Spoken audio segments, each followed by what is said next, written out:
Street Brown Road. Oh, okay, I saw that, yeah. Worth a lot. I did. I got here, I just got late because. He already said she was bring her back, but she's crying. I visited her when I see that.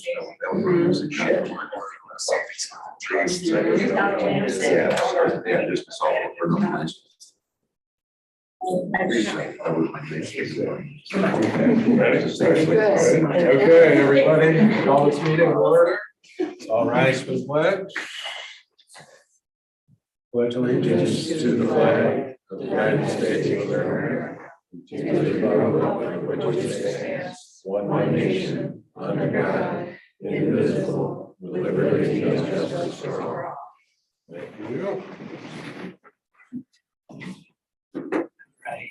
John Leo, here. Jamie Melky. Here. Nancy Rondell. Here. Matt O'Gara. Here. John Cox. Here. We do have a quorum. Excellent.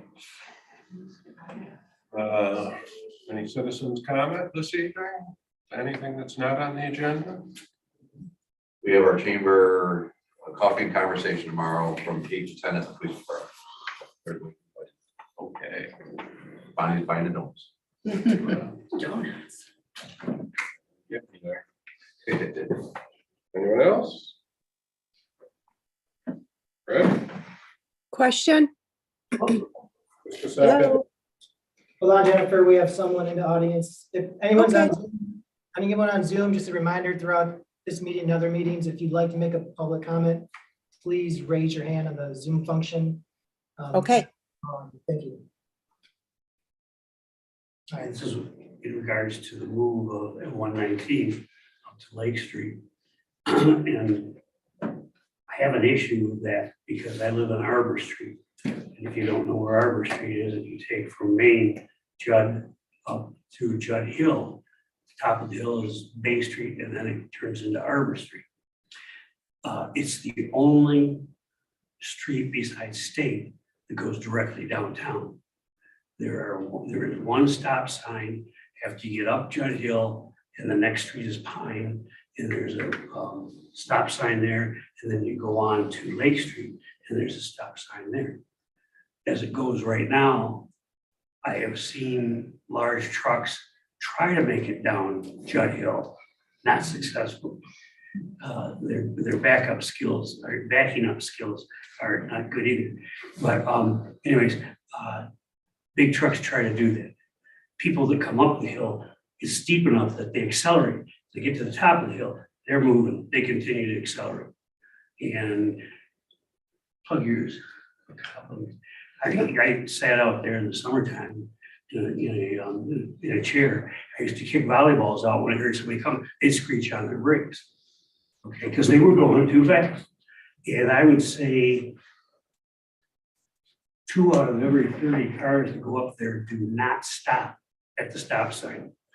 What's going to happen though is traffic's going to be using, if we do this, traffic's going to be using Lake Street, and then to quickly get around, they'll come down at Arbor, right? So the traffic's going to triple at least. And Judd Hill is not wide enough, okay, to handle some of that traffic.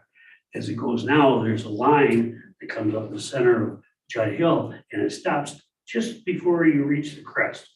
And down Arbor Street, it comes down and stops just before you see the crest.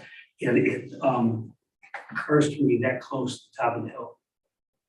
And both coming up and going down, they both shift over because they know all that embankments there and everything else. But it's going to be a real, unless there's some way you can block that off, like Bayview or Petoskey did on certain streets. They put barricades up on the corner. We put barricades up on the corner of a lake and Arbor, and then we wouldn't get that traffic. But that traffic is going to be horrible. Because again, it's the only, besides State, it's the only throughway to get to downtown. That's all. Thank you. Okay, we'll add that to our list of things for the DOT. Bob? This is with relation to 119. I've been all over this country building, and there are very few places I've ever been where a state highway was run through a residential area or relocated to one where decay didn't begin to occur on both sides. As property owners pass on, property can't get sold for a decent value, it sits there, and one thing leads to another. It has every place I've been, that particular venue has always been a disaster. And two, I greatly resent that MDOT is trying to throw their financial responsibility on this city by not wanting to keep that as 119 and not being financially responsible for it. That's BS. We're not the state. The state's giving money back to citizens. How about we spend it on the roads? I don't like the idea that they're trying to take advantage of us. Thank you. You. Anyone else in the audience? Think of Charlevoix. It still has, and will always have, right through downtown. No, there's no feasible way to move the highway there because you've got a Golden Bridge.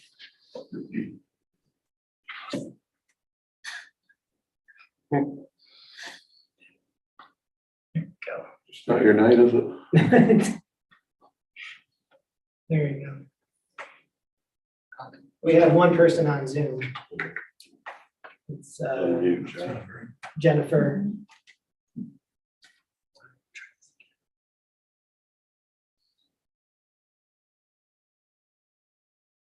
Jennifer? Okay. Hi, can you hear me? Yes. Hi, thanks. Jen Blancato, 531 West Summit Street.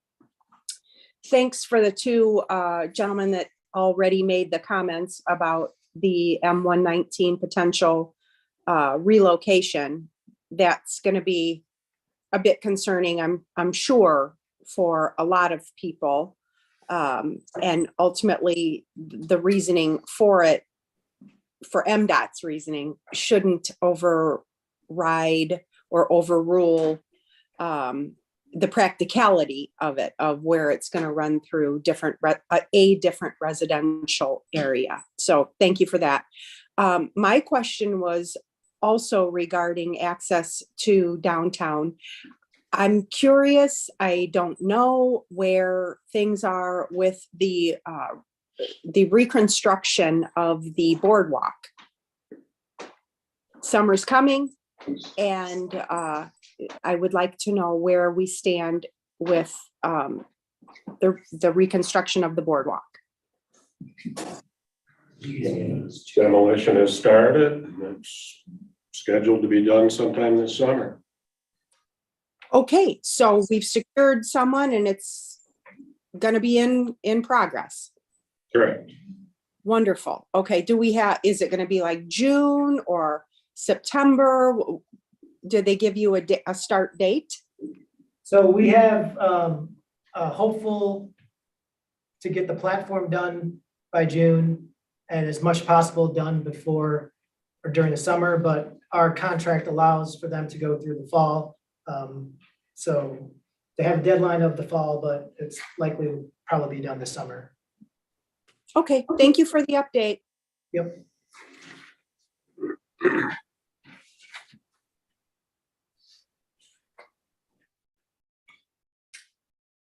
Okay. So there's no more public comment. We'll move on to the consent agenda. Any discussion from our end? None from me. Looks okay to me. I'd make a motion to approve. Any public comment? Public comment on the consent agenda? Okay. I'll order again. I'll second. Second. If there's no more comment. Nancy Rondell. Yes. John Cups. Jamie Melky. Yes. John Leo. Yes. Matt Bulgaro. Yes.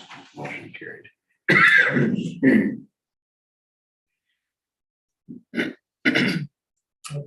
All right, first agenda item for the discussion portion is a request by Pontius Flower Shop to erect a sign on their flower shop. Jamie Platt is here and she can talk a little bit about what she's asking for, but I'll just give you a brief background before I let Jamie speak. So Jamie's flower shop is located on 592 East Main Street, and that's in a residential district. It's been grandfathered in as a business. It's been there, this is the 100th year. And so it has two existing signs on it. There's a sign on the east facing wall and one on the west facing wall. And they're asking, first Jamie had asked if, the possibility of having a permanent sign. And if that was not possible, a temporary sign. And we talked about a permanent sign with zoning administrator Jeff Krim, and because they're located in the R2 district, residential district, they are only allowed to have a maximum of one sign. Two signs have been grandfathered in.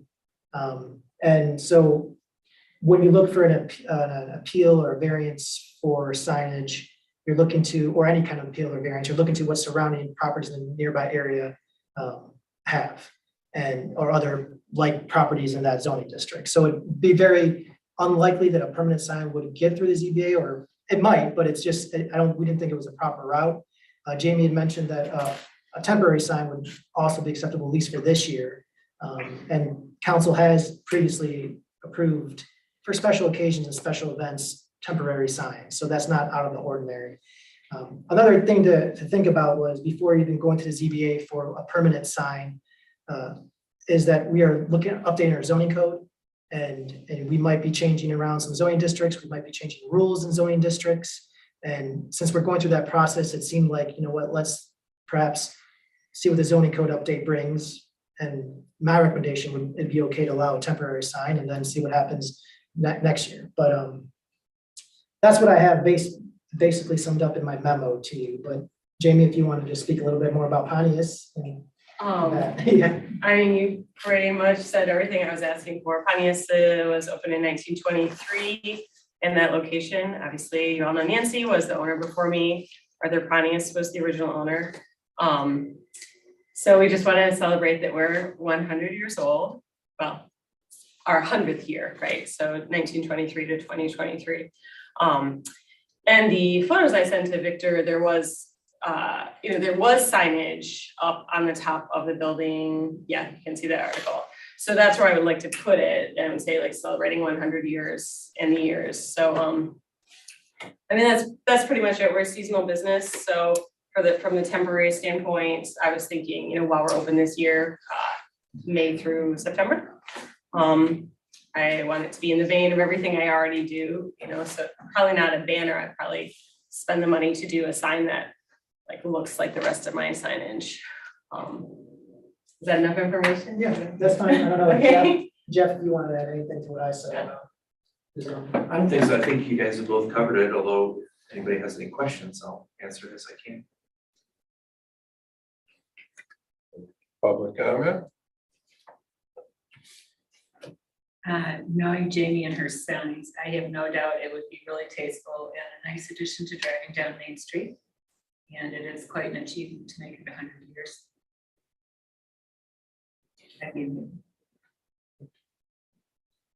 And having lived across the street, it would not have bothered me that. I think it has a natural spot to it for people coming into town and wanting to grab a bouquet of flowers or something like that. It's out of the way enough that I don't think a sign would distract or cause problems. Flowers that you put out in the summertime, whether they're potted or whatever, they always look nice. So I think it's a good idea. I'm for it. I think it's a great idea to celebrate a business that's been active in the city for 100 years. It's also nice that it's not a real estate office. 3-4 blocks beyond that, that's all you see is real estate office. That too. Hi, Kathy Marshall, Sergeant Street. I guess my only question is, are we talking about a temporary sign? Because I know you've been pretty strict with other businesses trying to get an extra sign. So I hate to just grant one.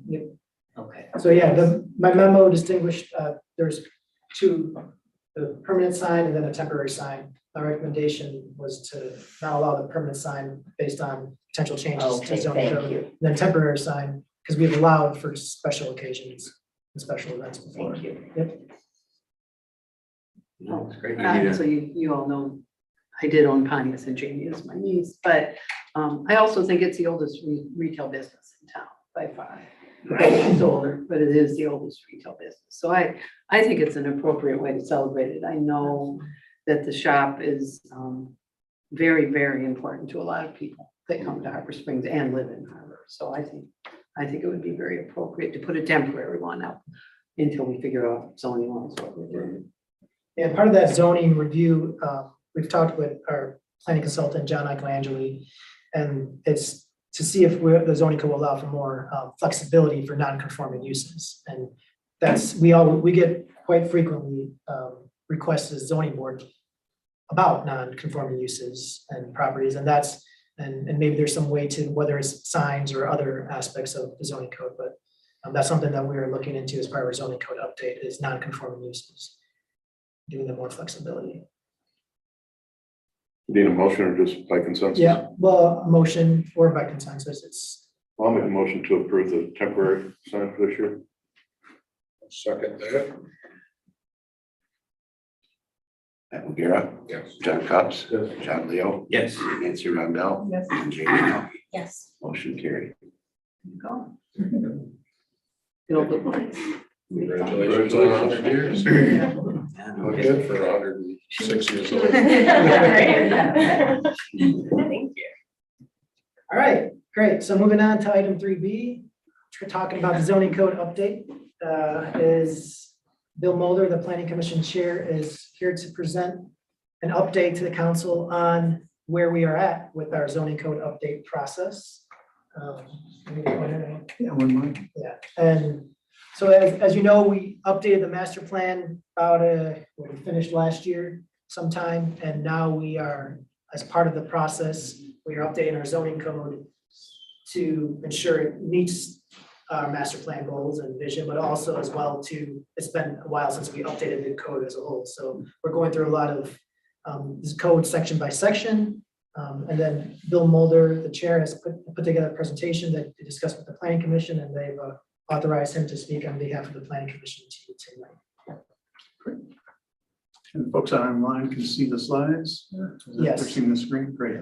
Well, greetings from the planning commission. They send their regards. And the purpose of tonight's presentation is to give you an update on where we are regarding reviewing the whole zoning code for the city of Harbor Springs. Okay, next slide, please. So that's the purpose, give you that status report. And then the main thing is to make sure that you're in sync with what we're looking at. And there are some new ideas in zoning, new ideas in housing, and I'll show you they're consistent with the master plan, the things we're looking at, but we just want to do a check-in with you to make sure we're on the right track. Good? All right. So here are some of the things from the master plan that have to do with what we're talking about tonight. And I'll just call out some of the red marks. Parcels will be developed in a manner consistent with existing neighborhoods and promote housing across the income spectrum. We're supposed to research and explore alternative housing types. And review and adjust the zoning code as appropriate so that new development integrates well with our existing structures and to ensure the preservation of the city's small town character. And explore a form-based code for zoning and consider expanding the permitted uses in downtown districts. So those are the applicable passages. Now I'll tell you about what we've learned so far. Here are some influences that we're relying on. And this is a big one from the American Planning Association. It's a zoning reform toolkit. And they're recommending 15 tools to expand housing choices in cities all across the country. A really great book. And then the Michigan Municipal League is the center one, that kind of pink one. And they've got a pattern book for homes for 21st century Michigan. And then the AARP has a great resource too. You'll hear more about how that plays with our, what we've learned about our demand here in the city of Harbor Springs. And then Beckett Rader is our planning firm. So here's what we've learned regarding the changing needs statewide and nationwide. This is the main takeaway from this presentation. So things are changing in our society and in our world. And the main thing is the households are getting older. And we've got that in spades here in Harbor Springs. Households are getting smaller, and I'll show you more about that. It's really quite amazing how many single-person households there are now in the world. And in Michigan, in fact, 30% of households are now single-person households. And also we're seeing an increase in multi-generational households and the fluidity of households. So it used to be husband, wife, 3 kids, 2.5 kids or whatever. Now it's, man, it could be an exchange student. It could be a brother-in-law. It could be a young person, 28 years old, who hasn't quite launched yet. It could be any number of things, and it changes continually. And what we learned is that older people would like to age in place, and we really are going to have a problem with capacity for assisted living and other professional settings for care of our aging citizens. And everybody just would really rather stay home if they possibly could.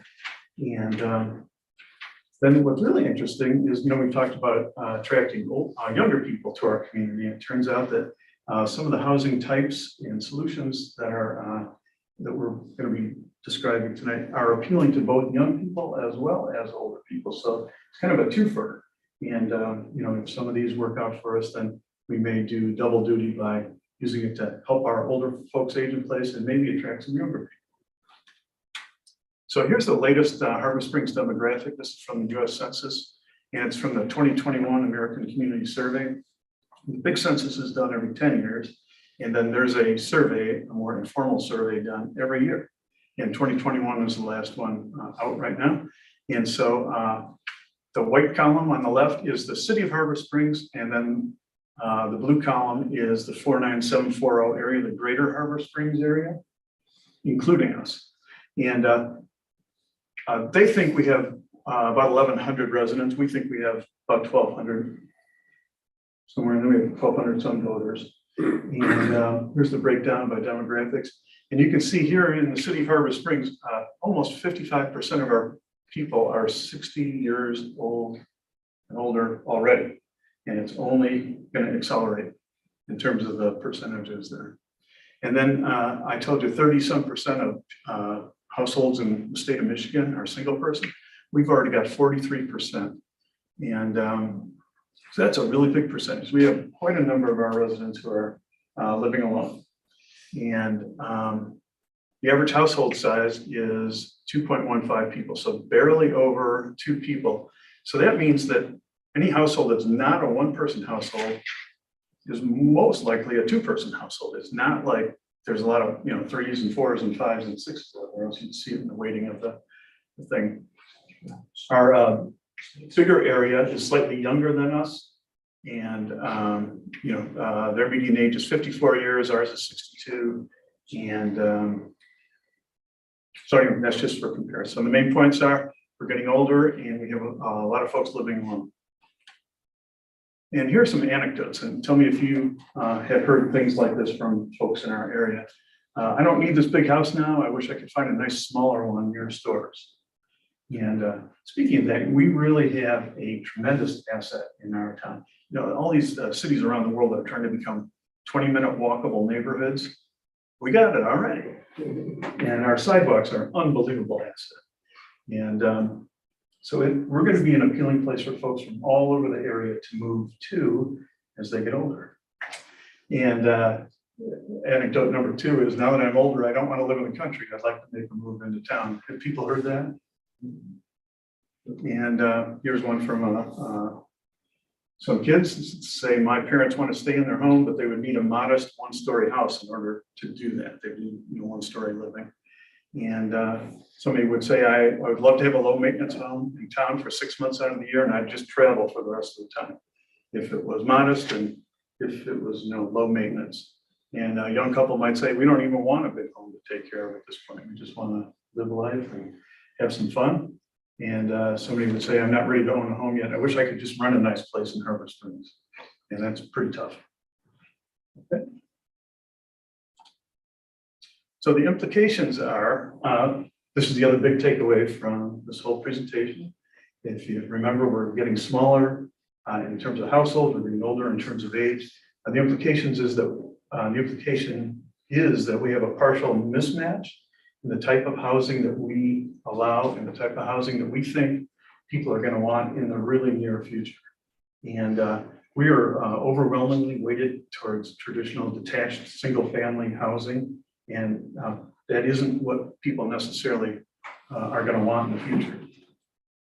We think they're going to want smaller, simpler homes, maybe on smaller lots, low maintenance or no maintenance house and yard situations so that they can enjoy life, and adaptability for changing household structures and size. So if a son-in-law moves in, or if an aging parent has to come stay, if you had a housing situation that could adjust to that, you'd be well served. And what we really need are some more dwellings that could be rented by year-round residents. That is the single biggest demand we have, is for just nice rental, year-round rental property. So here, so we're going after the zoning code with those facts in mind, and looking at it from top to bottom, it's tedious. The planning commission is, they've been just great sports. We are really interested and excited about learning some things, and that's really what we're in right now. Is we're in the learning mode. We're using our consultant, Beckett Rader, the firm, to teach us about some of these new trends in zoning and the solutions that these groups are proposing for cities all around the world. And the first things we're looking at are structural changes in the code. And poor Jeff has had to live with our zoning code for a number of years, and it's Byzantine. It looks like it was typed on a typewriter, and we have columns that don't line up, so you can't really read the tables. So it's pretty aged. And so what we're working on is simplifying, streamlining, and modernizing. We're trying to replace words wherever possible with tables and illustrations. We're including hot links, so if if a term is defined, you click on it, and it can take you to a definition of that.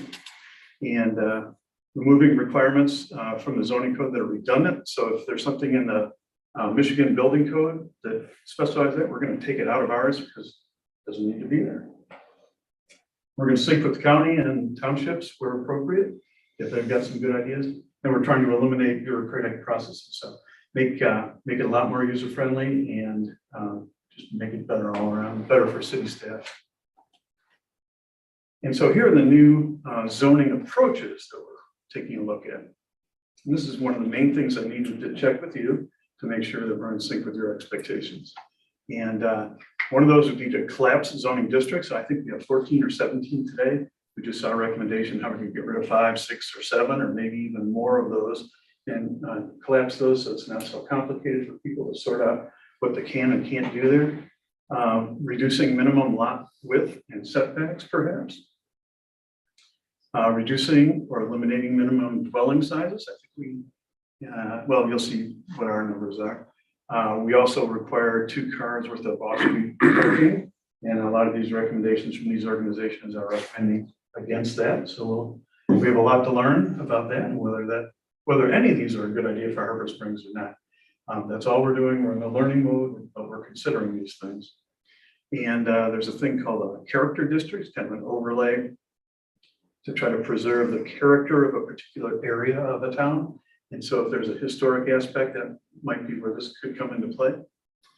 Form-based zoning is a concept that just regulates the size and the shape of the box, and then what you do inside of that is not so specified. So we're going to learn about that.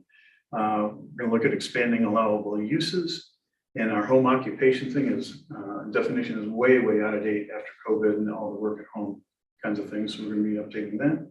And then we have a few members who are really interested in exploring methods and materials that benefit the environment. So maybe some different kinds of paving that we might allow that would be porous, or we've been talking about recycling of construction waste and those kinds of things. So those are some of the zoning approaches that we're looking at. And then here are some of the housing types. And I wanted to give you some visuals so that you could have a sense for what we're looking at. And I mentioned that we're looking at potentially allowing smaller homes on smaller lots. Our current minimum dwelling size is 864 square feet. The county has a lower one than that. We're going to learn about that. We're going to look at some models and see what kind of a home that would be. Would it be a desirable thing? Would it not? Would it fit in to our environment today? And so there's a couple examples of some smaller, attractive smaller homes. And here are some more. And in terms of our lot sizes, this shows what those are today. Lot width is a big deal. Our minimum lot width is 65 feet in R1C and Hughes zoning district. And so we're going to take a look at what kind of a home could you have on a narrower lot? And, would it fit in? Would it look good? Would it be usable and would it be helpful for people? So we're going to learn a lot about that. And then we're going to be looking at accessory dwelling units. So this is a red hot topic in terms of towns all over. I know Charlevoix has just permitted them. Petoskey has a trial going on right now. And the concept is that it's the equivalent of our guest quarters. That's the terminology that we use in Harbor Springs. And so you could have an apartment above a garage, or you could have a freestanding place in your backyard, and your mother-in-law could live in it, called mother-in-law suites or granny flats or Fonzie flats. Remember Fonzie lived above Cunningham's garage. And actually Laverne and Shirley, I think when they moved, I don't know. So anyway, we'll go back to our 1970s TV when we realized that. And so anyway, these look pretty promising. We do not allow them to be rented year-round these days to full-time residents. And it's perhaps a way that we could get some immediate new rental housing in the city for some year-round folks. But we don't know. We're going to check out the implications, the pluses and minuses. Okay. And then here's a concept called a cottage court or a bungalow court. And these might be 5 or 10 units, and they might be 500 to 900 square feet arranged around a courtyard and creating a community. So for folks who are living in a single person household who want a sense of community and would like to live in an attractive, safe place, this might be an efficient use of land and an efficient way for them to have a very, very nice environment. And, we're not unfamiliar with that here with our resort associations. That kind of, they take a lot from that concept. Okay. Here's some more pictures of some very attractive cottage courts around the country. All right.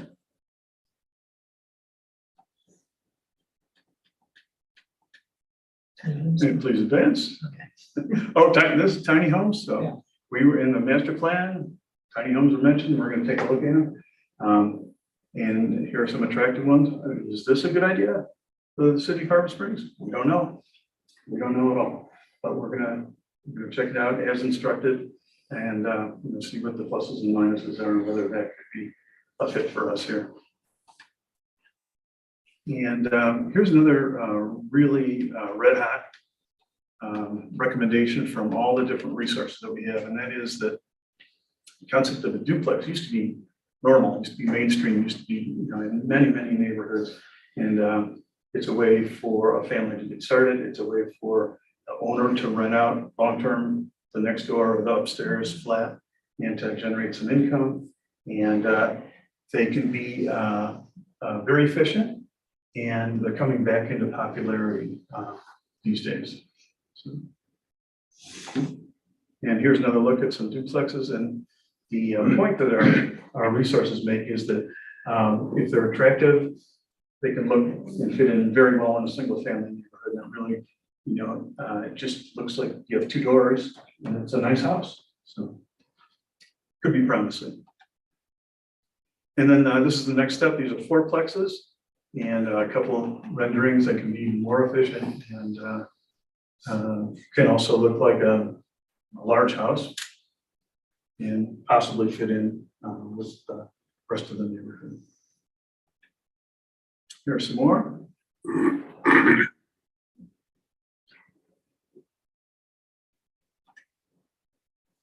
And then what about the topic of affordable housing?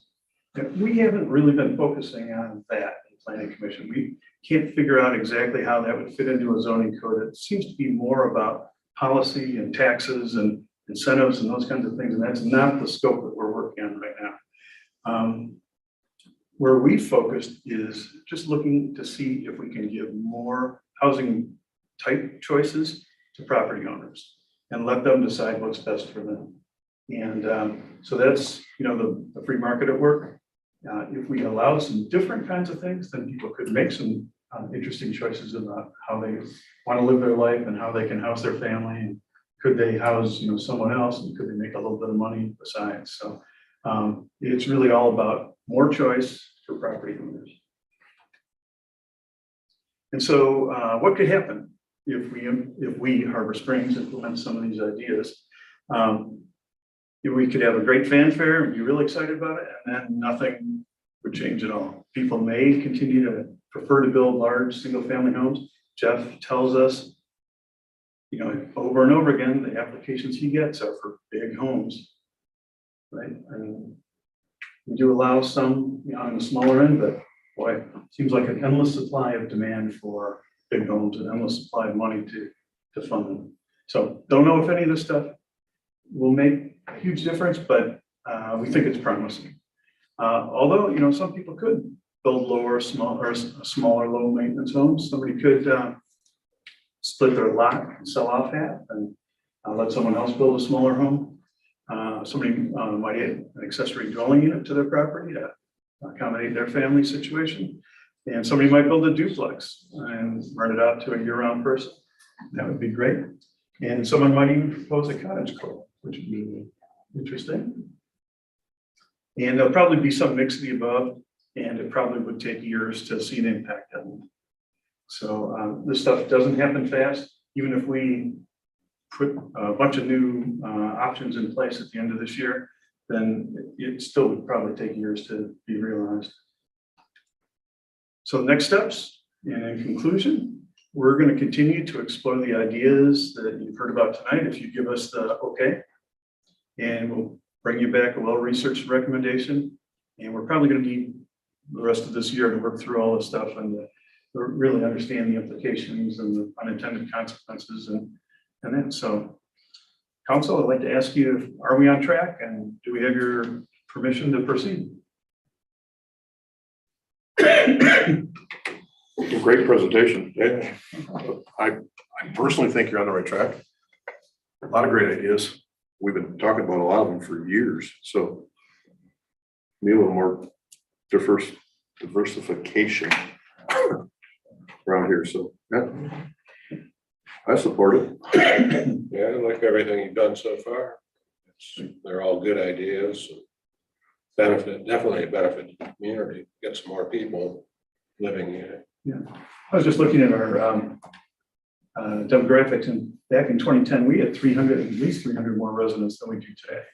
So if we're concerned about, oh my gosh, it might make our cities crowded.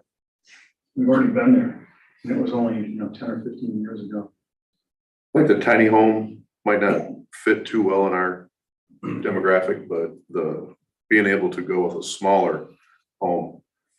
Person at my company, we're looking at doing a lot of the smaller home setups, the Amish style things for older, people looking to move their parents, onto the property somewhere, so they can't necessarily be in their house with them, but they want them, close, kind of, aging in place, as you put it.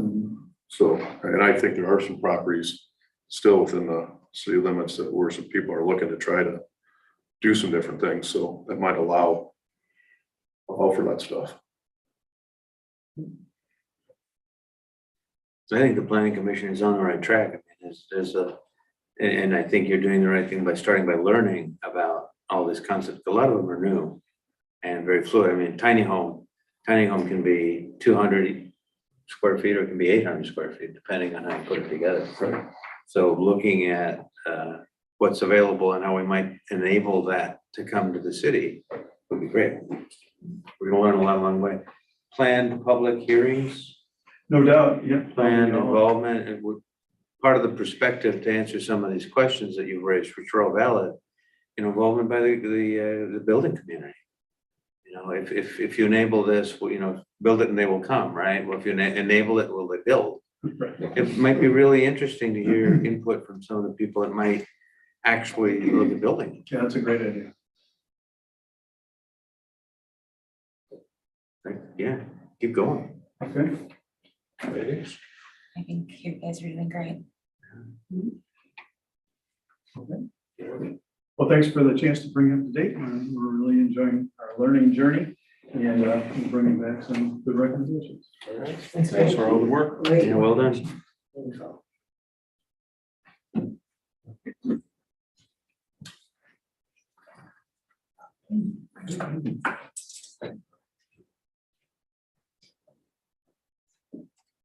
Right, few quick updates. So our boardwalk funding is up to 440,000. We received last week a couple donations, one large $20,000 donation from the Boss Family Foundation. So we're still fundraising. We're still making a push for people to donate, but we are going forward with the project as you heard earlier. So, but we are making progress. So we are at, I believe, about 98,000 or 99,000 from the match that we were, the matching grant that we were given. So we've essentially met it. So that's good news. So we're making progress there. Where do we stand with the boardwalk preservation? Have we seen money for them yet? I am meeting with them on Thursday morning to talk about that. So I'll have more by next meeting. Quick update, we're about halfway demoed, a little over halfway. So with the weather, we stopped everything. So once the snow kind of dissipates again, we'll get back after it. Probably 3 or 4 days, we could have it 100% demoed, and then Benchmark will come in and start laying out the new process. So most of the materials are here or will be probably by the end of the week. And, as long as Mother Nature starts to cooperate, our goal is to try to have it done by the 4th of July. So 100%. We'll see how things play out with Mother Nature, but we'll have a pretty good push at it here pretty soon. So. Can I ask another question? Is there any thought about continuing on with the east? So last meeting, CUPS provided just a general estimate of what it could cost to do the eastern half, and that would be about $300,000. So I don't know if we're there yet financially.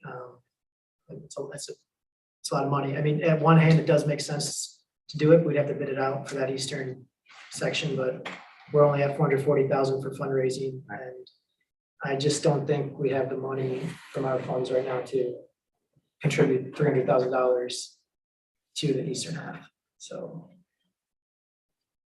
it's possible. I don't think we're there. Nick, I don't know if I wouldn't recommend pulling out 300,000 from our. I don't know. I mean, we've hashed this out for years now, and the cost is exponentially higher than we had initially planned. I'd hold off. If it can be done in 2 stages like we had planned, I think that's the route we should go. That's what I would recommend financially anyway. As much as I'd like to see the thing completely done, facts are facts. Some of you might have seen that MDOT has begun removing some trees just east of town, just before you enter the city limits. As you remember, we gave MDOT an easement to fix on part of our property that's outside the city limits to fix the culvert issue on M119. Well, they're removing the trees right now because they have to remove the trees before March 31st. There's I think a long-eared bat that comes up from Ohio and to nest in trees, and their environmental report says they can't cut those trees down if the bats are nesting there, so they have to remove those trees before the bats come to nest. After the train crash down in Ohio, maybe there won't be any bats left. Moving right along. Trees considered multiple dwellings? That Are those trees considered multiple dwellings? Only for the bats. another MDOT development here is that we are holding as a city, and so there's some confusion here. The city is holding this meeting. MDOT's not holding this meeting. But we're holding a meeting on Thursday, March 9th at 6 PM here, and it'll be on Zoom as well. Just to take input, comments, concerns, and questions from the public about MDOT's idea of moving M119 to Lake Street, which is essentially just exchanging jurisdiction. We would, with that, if that were to happen, they would get control of Lake Street as a state road, we would get control of Main Street as a city road. This, as a refresher again, is a request by MDOT as part of an update they gave to us on the west end of town on M119, where they're working on the drainage and washout issue. So we are just taking questions, comments. We don't have a lot of answers for those questions. Part of this is we are going to go to council. We have a survey, which we already have about 230 responses to. The DDA is going to have some input, and so is the planning commission. And then staff, we're going to review it, and we have been reviewing it, also with Benchmark, just to bring you all the information, and then you can go back to, you can issue a formal response to MDOT, whether you want to engage further in these discussions, or you want to say, no, we're not interested, and then MDOT can take the reins and do whatever they want at that point. MDOT, they reached out and said, they would prefer something like this to be an agreement between the city and the state. So I don't think they're looking just to come here and say, we're taking over and you're gonna take this, but it seems like something they're interested in, obviously because of liability and concerns for M119 there, so. Are they still gonna fix the problem? Well, that's all part of us and our response and how we respond. So, well, no, they are gonna fix the current, Okay, but yeah, they're fixing that current problem. But there's many other potential issues. oh, yeah. Yeah. Have been for years. It could just be a section of the problem that they're trying to get away from, so there's a lot to be discussed. Yeah, there's a lot there. So whatever, I hope maybe in our next council meeting, we'll at least have enough information to at least give an initial response to them about saying, yes, we want to consider this, or no, we're not inclined to do so. So I just want to emphasize to people that this meeting is not for us to answer all their questions. They're going to have a lot of questions, but I want to compile those questions so council knows what the community is thinking and gets a pulse where the community is at. Beyond what you have listed there, have we received from, or are we soliciting any input specifically from the school? I did reach out to the superintendent. They reached out to the board of the school, and they gave a few comments and questions. Good. And they may or may not also come to that meeting on Thursday. Finally, we've received Tree City US designation for the second year in a row. That's a lot of hard work from the tree board as well as some city staff, but it's a good thing. I know a lot of people see us removing trees, but we're also have a concentrated effort. We have a tree plan that we are placing trees and planting trees. So, it's just part of the city doing business, things have to happen, but we are making an effort, and getting this recognition, designation is important for our community, so. So on the topic of planting and replacing, do we have a schedule and selected trees? We're almost there. The tree board has talked about a couple meetings. At our next tree board meeting on March 17th, we're gonna present a final conceptual plan of what our plantings could be, and we pretty much have a consensus around the tree species finally. Now what it's gonna look like, and then a fundraising plan and all that, and we'll bring that to council probably March 20th, if the tree board agrees. on It does look really different up there. And that essentially is most of the updates. We had a couple of city meetings. The noise committee, we are discussing potential edits to that noise control ordinance. We've done a lot of work, and I think we're getting close to having something for council, probably mid-late spring. I think we can have some updates for council to consider. And then, as you heard from Chair Mulder here, the planning commission is reviewing consolidation of the zoning districts, and they'll be taking up short-term rentals again at their next meeting. Board of Review is meeting tomorrow for the informational meeting, then next week for their actual Board of Review. And they're not hearings, they're just meetings, but the public can come in and ask questions, their complaints, I guess. Make their feelings known. Sure. So that is really what's going on. If there's any other questions about city operations or. We have a meeting, as a reminder, March 20th. We don't have a meeting in the first week of April unless there's urgent business that we have to take care of. So you'll probably see a few more things on the meeting on March 20th than normal. Well, or not, but I have at least 4 or 5 right now. So I won't be here for that one. Okay. Any new or old business? No. Perfect. Thanks for coming. This meeting's adjourned. okay.